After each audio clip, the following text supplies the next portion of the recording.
Hello बच्चों, कैसे हैं आप सब। आई होप आप सब अच्छे होंगे और अच्छे से अपनी पढ़ाई भी कर रहे होंगे।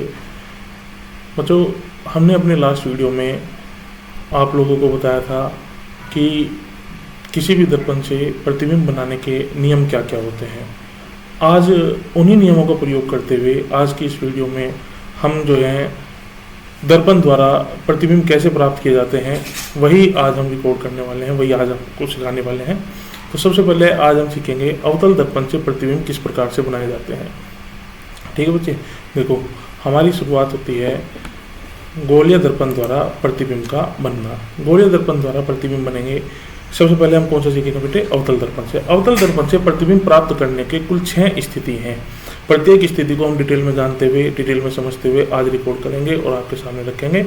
तो सबसे पहली स्थिति जब वस्तु का प्रतिबिंब अवतल दर्पण द्वारा प्राप्त किया जाता है वह है कि जब वस्तु अनंत पर रखी हो।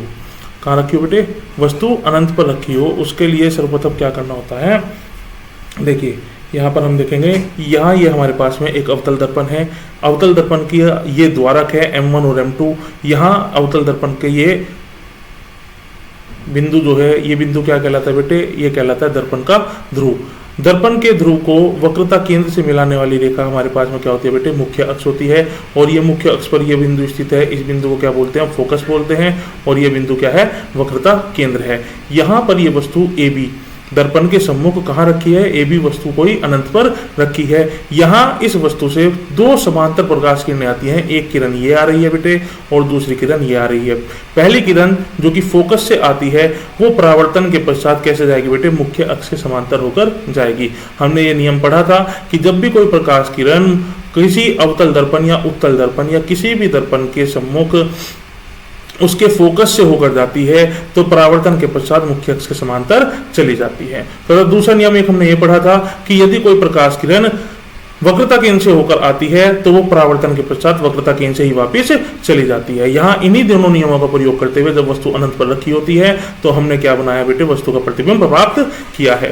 देखिए यहाँ पे जो 2 किरणें हैं वो दोनों किरणें कैसे जा रही हैं, यहाँ से आ रही है। जो एक पहली किरण है वो फोकस से होती हुई आई है, परावर्तन के पश्चात कैसे चली गई, ये मुख्य अक्ष के समांतर चली गई है। तथा दूसरी किरण वक्रता केंद्र से होकर आई है और जो वक्रता केंद्र से होकर आई है वो वापिस भी वक्रता केंद्र से होकर ही चली गई है। हमने प्रतिबिंब के विषय में यह भी पता किया था, यह भी पढ़ा था कि जब भी 2 प्रकाश किरणें परावर्तन के पश्चात किसी बिंदु पर मिलती है, देखिए ये दोनों प्रकाश किरणें किस बिंदु पर एक दूसरे को काट रही हैं, इस बिंदु पर काट रही हैं। जिस बिंदु पर मिलती है वहीं पर वस्तु का प्रतिबिंब प्राप्त होता है। तो यहां हमें वस्तु का प्रतिबिंब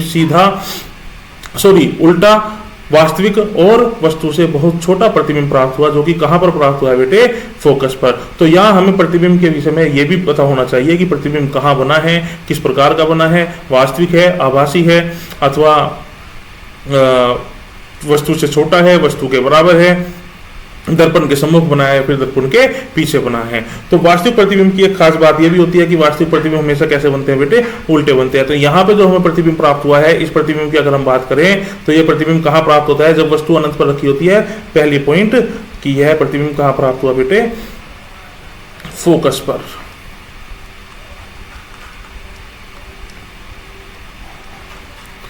दूसरी बात, प्रतिबिंब कैसा है बेटे, वास्तविक है। कैसा है प्रतिबिंब, वास्तविक। तीसरा, उल्टा। और चौथी बात हम क्या लिखेंगे बेटे, वस्तु से बहुत छोटा।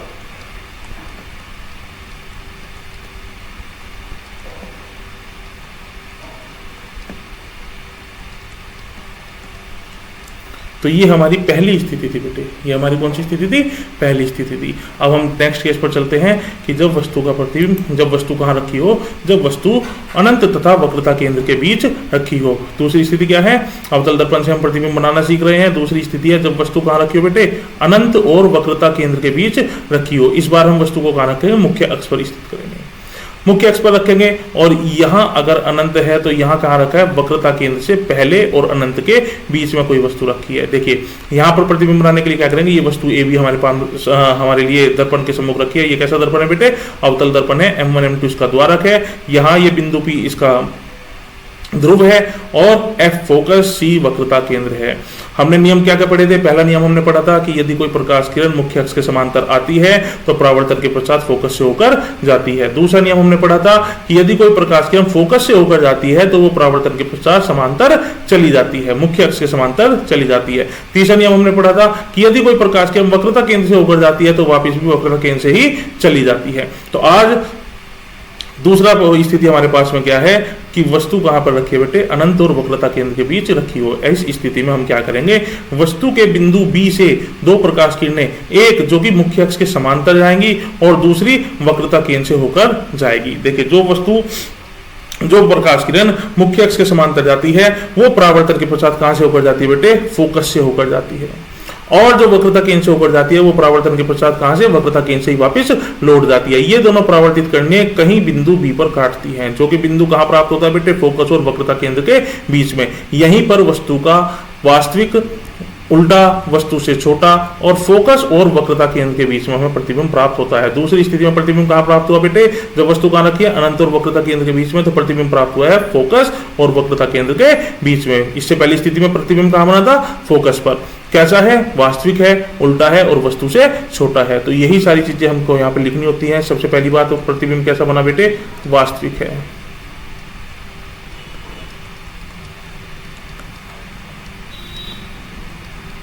दूसरा, उल्टा है। तीसरा, वस्तु से छोटा।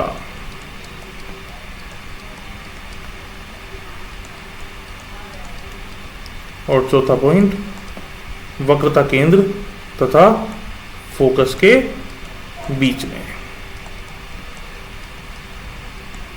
आई होप आपको समझ में आ गया होगा। देखिए, इसमें क्या था कि पहली प्रकाश किरण कहां से गई है बेटे? मुख्य अक्ष के समांतर गई है। दूसरी प्रकाश किरण वक्रता केंद्र से होकर गई है। दोनों प्रकाश किरणें जहां पर काटेगी वहीं हमें वस्तु का प्रतिबिंब प्राप्त होगा। यहां पर हमारा प्रतिबिंब A डैश B डैश प्राप्त हो जाता है। ये वस्तु के प्रतिबिंब के गुण हैं। इसके बाद नेक्स्ट केस,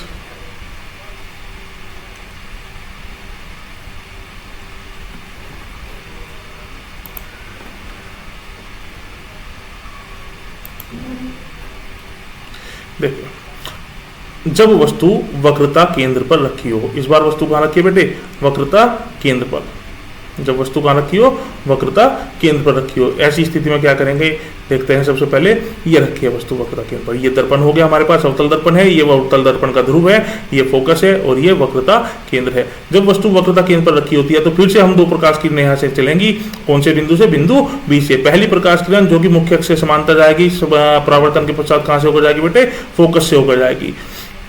दूसरी प्रकाश किरण जो कि फोकस से होकर जाती है, फोकस से होकर जाने वाली प्रकाश किरण नियम अनुसार कहां से चली जाएगी बेटा? मुख्य अक्ष के समांतर चली जाएगी और जिस बिंदु पर एक दूसरे को काटेगी वहीं पर ही हमें प्रतिबिंब प्राप्त होगा। चूंकि ये दोनों प्रकाश किरणें वास्तव में परावर्तन के पश्चात एक बिंदु पर काटती हुई दिखाई दे रही हैं, इसलिए यहाँ पर बिंदु बी का वास्तविक और उल्टा प्रतिबिंब हमें B डैश प्राप्त होता है। और कहां प्राप्त होता है? देखो, वक्रता केंद्र पर रखी वस्तु का प्रतिबिंब भी हमें वक्रता केंद्र पर ही प्राप्त होता है। तो ये हमारा A डैश B डैश उल्टा प्रतिबिंब प्राप्त हुआ। और इस प्रतिबिंब के जो हम गुण हैं ये यहाँ पे लिखेंगे। सबसे पहला गुण क्या लिखेंगे बेटे? कैसा प्रतिबिंब प्राप्त हुआ है? वास्तविक। दूसरा, उल्टा है। तीसरा, वस्तु के बराबर है।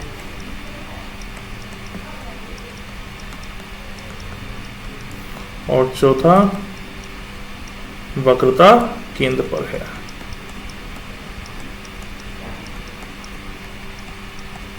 समझ में आ गया बेटे? क्या करना है? यहां वक्रता केंद्र पर रखी वस्तु के शीर्ष बिंदु बी से दो प्रकाश किरणें, एक मुख्य अक्ष के समांतर, दूसरी फोकस से होती हुई। जो मुख्य अक्ष के समांतर जाती है वो परावर्तन के पश्चात कहां से निकल जाती है? फोकस से होकर निकल जाती है। और जो फोकस से होकर जाती है वो कहां से जाएगी? मुख्य अक्ष के समांतर चली जाएगी। दोनों प्रकाश किरणें एक दूसरे को बिंदु B डैश पर काटती हुई दिखाई देगी और यहीं पर ही हमारा प्रतिबिंब प्राप्त होगा। ठीक है, चलिए इसके बाद नेक्स्ट केस हमारा जो है वो है अवतल दर्पण द्वारा प्रतिबिंब का बनना, वो भी जब वस्तु कहाँ रखी हो, वक्रता केंद्र तथा फोकस के बीच में रखी हो। देखिए चित्र में हमें दिखाई दे रहा है कि ये हमारे पास में एक अवतल दर्पण है जिसका ध्रुव है P, और इस ध्रुव तथा वक्रता केंद्र C को मिलाने वाली ये हो गई हमारी मुख्य अक्ष। यहाँ वस्तु इस बार कहाँ रखी है, वक्रता केंद्र C तथा फोकस के बीच में रखी है, C तथा F के बीच में रखी है। यहाँ हमारी वस्तु हो गई AB। इस बार क्या करेंगे, वस्तु के बिंदु B से दो प्रकाश किरणें, जिसमें से एक कैसे जाएंगी, वस्तु के मुख्य अक्ष के समांतर जाएंगी, दर्पण के मुख्य अक्ष के समांतर जाएंगी। जो मुख्य अक्ष के समांतर जाएगी वो कहाँ से होकर निकलेगी, फोकस से होकर निकलेगी। दूसरी प्रकाश किरण जो कि फोकस से होकर जाती है वो परावर्तन के पश्चात कहाँ से निकलेगी, मुख्य अक्ष के समांतर निकलेगी। दोनों किरणें एक दूसरे को किस बिंदु पर, बिंदु B' पर काटती हुई दिखाई देगी, ये दिखाई हाई। और कैसे प्रतिबिंब प्राप्त हुआ, यहाँ पे जो हमें प्रतिबिंब प्राप्त हुआ है वो प्राप्त हुआ है कहाँ बेटे, अनंत तथा वक्रता केंद्र के बीच में। देखो वस्तु कहाँ रखी है, वक्रता केंद्र और फोकस के बीच में। कहाँ से चली प्रकाश किरणें, वस्तु के बिंदु B से, शीर्ष B से। एक प्रकाश किरण मुख्य अक्ष के समांतर, जो समांतर गई है वो कहाँ से निकली है, फोकस से। दूसरी प्रकाश किरण फोकस से, जो फोकस से जाती है वो कहाँ से निकलेगी बेटे, समांतर। दोनों प्रकाश किरणें बिंदु B' पर काटेगी, जहां वस्तु का वास्तविक उल्टा वस्तु से बड़ा और वक्रता केंद्र तथा अनंत के बीच में प्रतिबिंब प्राप्त होगा। तो कौन कौन सी यहाँ पर गुण होंगे हमारे पास में, सबसे पहला गुण, वस्तु का प्रतिबिंब कैसा प्राप्त हुआ बेटे, वास्तविक। दूसरा उल्टा। तीसरा वस्तु से बड़ा।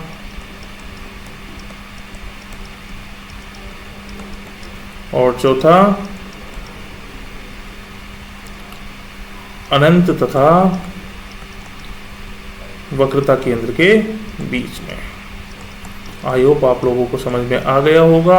इसके बाद नेक्स्ट केस की ओर चलते हैं। अगला केस है हमारा जिसमें प्रतिबिंब कहाँ प्राप्त बनेगा बेटे, कहाँ से बनाएंगे। इस बार कहाँ रखी है वस्तु, वस्तु रखी है दर्पण के फोकस पर। कहाँ रखी है इस बार, वस्तु रखी है दर्पण के फोकस पर। चलिए देखते हैं कैसे बनता है। ये हमने यहाँ पर वस्तु की इस गोलीय दर्पण जो कि एक अवतल प्रकार का दर्पण है M1 M2, जिसकी ध्रुव को हमने किससे दर्शाया है, P से। इसका फोकस F है तथा वक्रता केंद्र C है, और ये इसकी मुख्य अक्ष है। मुख्य अक्ष पर बिंदु F पर एक वस्तु AB रखी हुई है। AB के सिरे B से दो प्रकाश किरणें, जिसमें से एक वस्तु के शीर्ष से निकलकर मुख्य अक्ष के समांतर जाती है। जो समांतर जाती है वो नियमानुसार कहां से निकलेगी बेटे, फोकस से होकर निकलेगी। तथा दूसरी प्रकाश किरण वक्रता केंद्र से आती हुई दिखाई देती है। जो प्रकाश किरण वक्रता केंद्र से आ रही है वो वापस भी कहां जाएगी बेटे, वक्रता केंद्र से ही जाएगी। चूंकि ये दोनों प्रकाश किरणें एक दूसरे के समांतर परावर्तित हुई हैं। कहां परावर्तित हुई है बेटे, एक दूसरे के समांतर। तो ये दोनों प्रकाश किरण कहां मिलती हुई दिखाई देगी, अनंत पर मिलती हुई दिखाई देगी। और वस्तु का प्रतिबिंब कैसा प्राप्त होगा, वास्तविक प्राप्त होगा। देखिए वास्तव में तो इनका मिलने का कोई चांस नहीं है, लेकिन हम नहीं कह सकते कि ये मिलेगी या नहीं मिलेगी। हम सीधा क्या लिखेंगे, वस्तु का प्रतिबिंब कहां बनेगा, वास्तविक बनेगा, उल्टा बनेगा, और कहां बनता हुआ दिखाई देगा बेटे, अनंत पर। कहां बनेगा, अनंत पर। तो लिख देंगे ये कहां जा रही है प्रकाश किरण, अनंत की ओर। चौथा कैसा बनेगा, वस्तु से बहुत बड़ा, वस्तु से बहुत बड़ा। ठीक है, नेक्स्ट केस की ओर चलते हैं। इस बार प्रतिबिंब क्या रखा होगा, देखिए इस बार क्या है कि अवतल दर्पण द्वारा प्रतिबिंब का बनना, जब वस्तु दर्पण के फोकस तथा ध्रुव के बीच रखी हो। देखिए इसके लिए सर्वप्रथम हम क्या करेंगे बेटे, एक अवतल दर्पण बनाएंगे। एक अवतल दर्पण बना लेते हैं, और अवतल दर्पण, ये हमारे पास अवतल दर्पण का क्या हो गया बेटे, इसको नाम दे देंगे M1 और M2। ये दर्पण की मुख्य अक्ष हो जाएगी। ये दर्पण की मुख्य अक्ष है। यहाँ पर क्या है, ध्रुव है। ये दर्पण का फोकस हो गया, और ये दर्पण की वक्रता केंद्र हो गई। इस बार वस्तु का रखी है फोकस तथा ध्रुव के बीच में। देखिए ये फोकस है और ये ध्रुव है। वस्तु को कहीं फोकस और ध्रुव के बीच में रखा गया, ये रख दिया। इसको नाम दे देते हैं बेटे वस्तु को AB। ठीक है, इस बार क्या करेंगे, एक प्रकाश किरण जो कि मुख्य अक्ष के समांतर जाएगी। जो मुख्य अक्ष के समांतर जाएगी वो कहां से होकर गुजरेगी बेटे, वो हमेशा फोकस से होकर गुजरती है।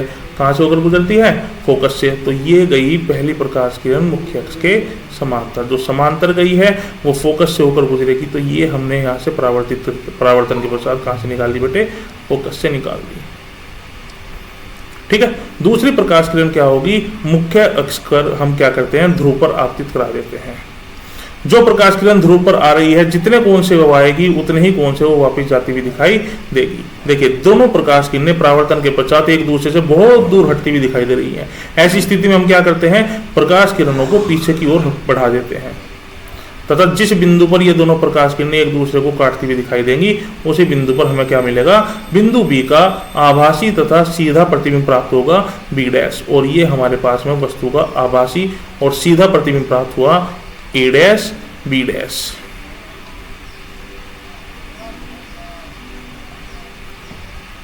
ठीक है बेटे, तो इस स्थिति में जब वस्तु कहाँ रखी हो, फोकस तथा ध्रुव के बीच रखी हो, ऐसी स्थिति में हम क्या करेंगे, एक प्रकाश किरण जो कि मुख्य अक्ष के समांतर जाएगी, समांतर जाने वाली प्रकाश किरण क्या होगी, फोकस से वापस आती हुई दिखाई देगी तथा दूसरी प्रकाश किरण क्या दिखाई देगी, ये दर्पण के ध्रुव पर आपतित होगी। जितने कोण से ये आपतित होती है, परावर्तन का नियम कहता है कि जिस बिंदु पर आपतित हो रही हो, जितने कोण से विलंब के साथ में कोण बनाते हुए आपतित होती है, उतना ही कोण बनाते हुए परावर्तित हो जाती है। तो ये दोनों किरणें देखने से ही पता लग रहा है कि एक दूसरे से बहुत दूर हटती हुई दिखाई दे रही हैं। ऐसी स्थिति में इनका कहीं भी वास्तव में मिलना संभव नहीं है। तो ऐसी स्थिति में क्या करते हैं, हम दोनों प्रकाश किरणों को जो कि परावर्तित हो चुकी है, परावर्तन के पश्चात दोनों प्रकाश किरणों को पीछे की ओर बढ़ा देते हैं, जो दर्पण के पीछे किसी बिंदु बी डैश पर मिलती हुई प्रतीत होती है। देखिए जब भी प्रकाश किरणें परावर्तन के पश्चात किसी बिंदु पर मिलती हुई प्रतीत होती है, तो वहां पर कैसा प्रतिबिंब प्राप्त होता है, आभासी प्रतिबिंब प्राप्त होता है। तो ये एकमात्र स्थिति ऐसी है जब अवतल दर्पण से हमें कैसा प्रतिबिंब प्राप्त होगा बेटा, आभासी प्रतिबिंब प्राप्त होगा। तो यहां पर हम लिखेंगे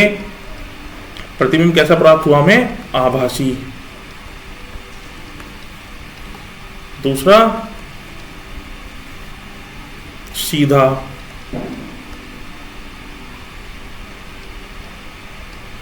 ठीक है, और वस्तु से बड़ा।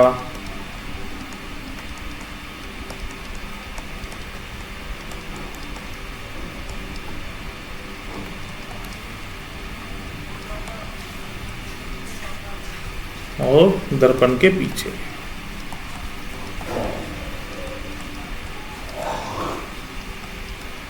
दर्पण के पीछे, ठीक है बेटा, समझ में आ गई बात। चलिए अब यहाँ पर अवतल दर्पण से जितने भी हमें प्रतिबिंब प्राप्त हो सकते थे, वो सभी से केस हमने देख लिए। सबसे पहले हमने कौन सा देखा था बेटे, सबसे पहला केस हमारे पास था जब वस्तु कहाँ रखी थी, अनंत पर रखी थी। ऐसी स्थिति में दो प्रकाश किरणें आ रही थी जो एक दूसरे के समांतर आई थी, एक फोकस से निकली थी, दूसरी वक्रता केंद्र से। फोकस से आने वाली प्रकाश किरण परावर्तन के पश्चात मुख्य अक्ष से समांतर और वक्रता केंद्र से आने वाली वक्रता केंद्र से ही वापिस लौट गई थी। दोनों किरणों ने एक दूसरे को कहाँ काटा था, बिल्कुल फोकस के नीचे काटा था, जहां वस्तु का वास्तविक उल्टा और वस्तु से बहुत छोटा प्रतिबिंब प्राप्त हुआ था। दूसरी स्थिति में हमने देखा कि जब वस्तु अनंत और वक्रता केंद्र के बीच रखी होती है, तब वस्तु के शीर्ष बी से दो प्रकाश किरणें चलती हैं।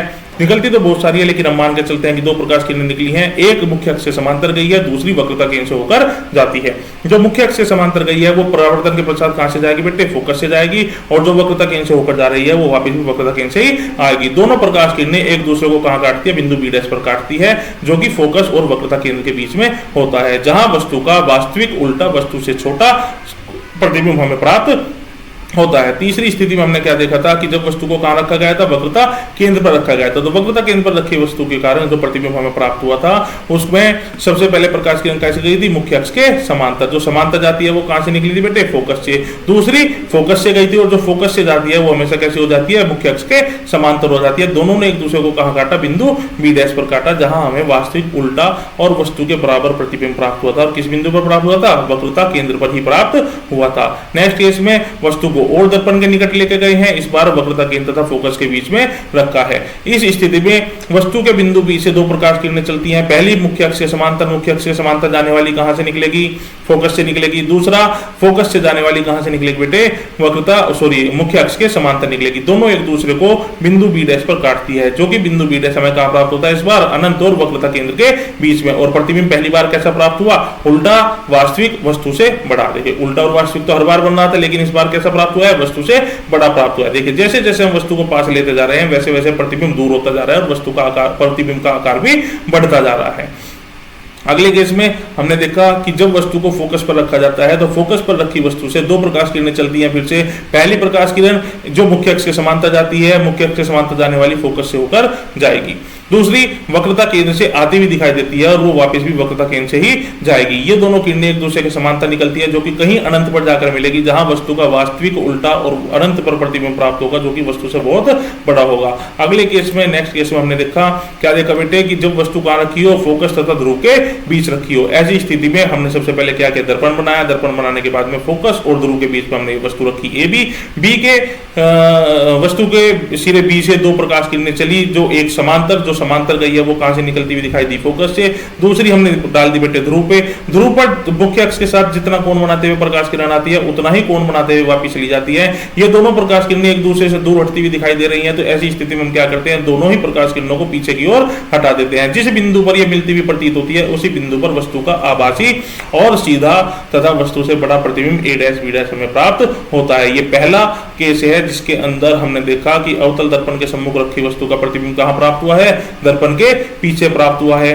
वास्तविक नहीं है, आभासी है, सीधा है, उल्टा नहीं है, ठीक है, और वस्तु से बड़ा है। बात समझ में आ गई। चलिए अब देखते हैं, अब उत्तल दर्पण की ओर बढ़ते हैं। तो सबसे पहले देखते हैं उत्तल दर्पण में किस प्रकार से प्रतिबिंब प्राप्त होता है। देखिए, उत्तल दर्पण में प्रतिबिंब प्राप्त करने की कुल 2 स्थिति है। जहां उत्तल दर्पण में हमने 6 अलग अलग स्थितियों में प्रतिबिंब प्राप्त किया, वहीं उत्तल दर्पण में 2 अलग अलग स्थितियों में प्रतिबिंब प्राप्त करेंगे। जिसमें से सबसे पहला क्या है, जब वस्तु कहां रखी हो बेटे, अनंत पर रखी हो। देखिए, अनंत पर रखी हुई वस्तु से 2 प्रकाश किरणें चलेंगी, दोनों मुख्य अक्ष के समांतर आएंगी। कैसे आएंगी बेटा, मुख्य अक्ष के समांतर। मुख्य अक्ष के समांतर आने वाली प्रकाश किरण परावर्तन के पश्चात कहां से आती हुई दिखाई देती है, फोकस से आती हुई दिखाई देती है। जब हमने नियमों को पढ़ा था, तो नियमों में हमने देखा था कि उत्तल दर्पण के सम्मुख किसी भी वस्तु, कोई भी प्रकाश किरण जो मुख्य अक्ष से समांतर आ रही हो, वो परावर्तन के पश्चात फोकस से आती हुई दिखाई देती है। तो ऐसी स्थिति में वस्तु का प्रतिबिंब कहां मिलेगा, जहां ये दोनों प्रकाश किरणें एक दूसरे से मिलती हुई दिखाई देगी, और ये दोनों प्रकाश किरणें कहीं फोकस पर मिलती हुई दिखाई दे रही हैं। कहां मिलती हुई दिखाई दे रही है बेटे, फोकस पर मिलती हुई दिखाई दे रही है, तो प्रतिबिंब भी यहीं प्राप्त होगा। और देखो, वस्तु के बिंदु ए से आने वाली प्रकाश किरण परावर्तन के पश्चात ऊपर ही चली गई, बी से आने वाली प्रकाश किरण नीचे ही चली गई, इसलिए बिंदु ए और बिंदु बी दोनों कहां प्राप्त होंगे, अपनी अपनी स्थिति में ही प्राप्त होंगे, अर्थात ए ऊपर और बी नीचे। तो वस्तु का प्रतिबिंब जो बनेगा वो कैसा बनेगा, सीधा बनेगा, आभासी होगा, बहुत छोटा बनेगा, और कहां बनेगा, दर्पण के पीछे।